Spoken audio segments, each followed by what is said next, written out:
Now, to provide further insight on Nebraska's initiatives as well as abortion measures from across the country, we are joined by Chelsey Youman. She is the National Legislative Advisor for Human Coalition Action.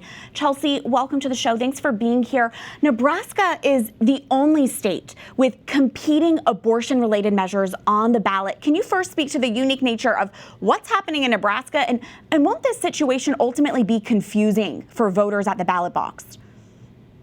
You know, it's interesting you say that because Nebraska is taking, as you know, a unique approach to this issue and fighting back, saying that we're not going to accept the pro-abortion industry's rampant push of extreme constitutional measures to allow abortion on demand without limits throughout the entire pregnancy, all 3 trimesters.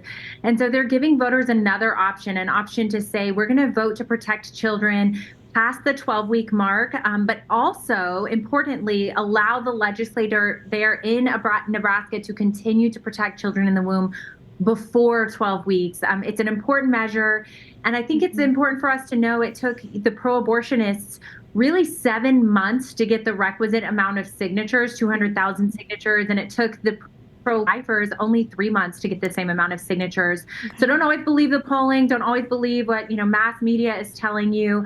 The pro-life vote is alive and well and active like it never has been. And now is that time for us to lean in more than ever. Okay, that's good to hear. And Nebraska is just one of 10 states with abortion on the ballot this November.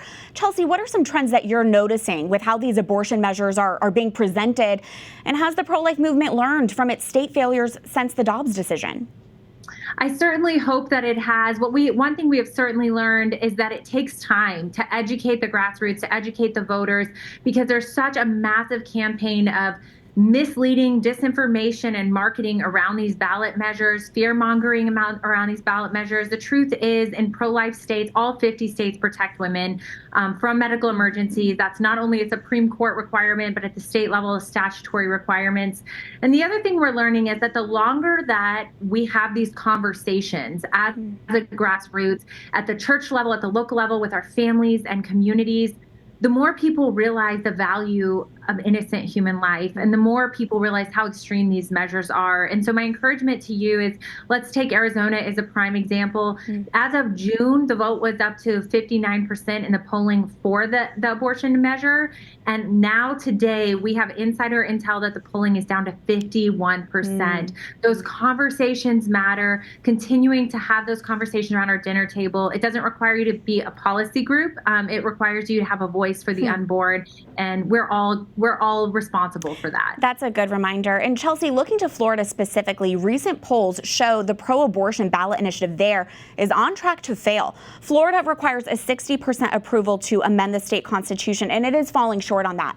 The New York Times Siena College poll found 46% of voters support the abortion measure. 38% would vote against it, and 16% do not know or they refuse to answer. So, Chelsey, what's your reaction to this polling? Is the Sunshine State providing another ray of hope here that pro-lifers can succeed at the state level?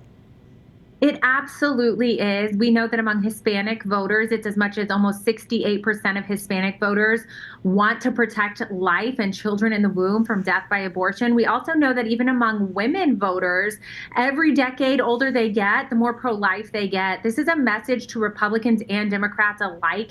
This election, more than ever, as pro-life voters, we need to show up and tell them we will not stand for a country that aborts innocent children in the womb. We will vote for pro-life measures, and we want to hold also our candidates accountable to protecting innocent life in the womb. I think our votes on these issues in these states will be the loudest thing we can do to send that message and protect the unborn. Chelsey, I have just over 1 minute left, but I want to get to this question. This week, the Harris Walz campaign released a new ad centered on the story of Amber Thurman. Let's take a listen.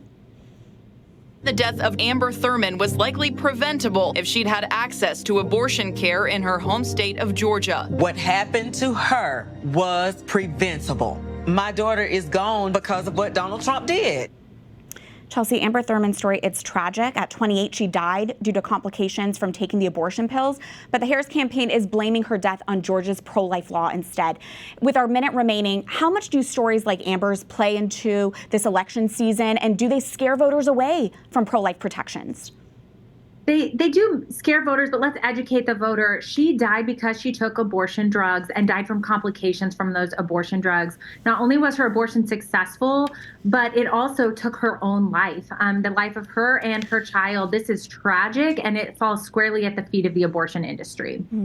Chelsey, so grateful for your insight, especially as we get closer and closer to that election day. Thank you so much for joining us.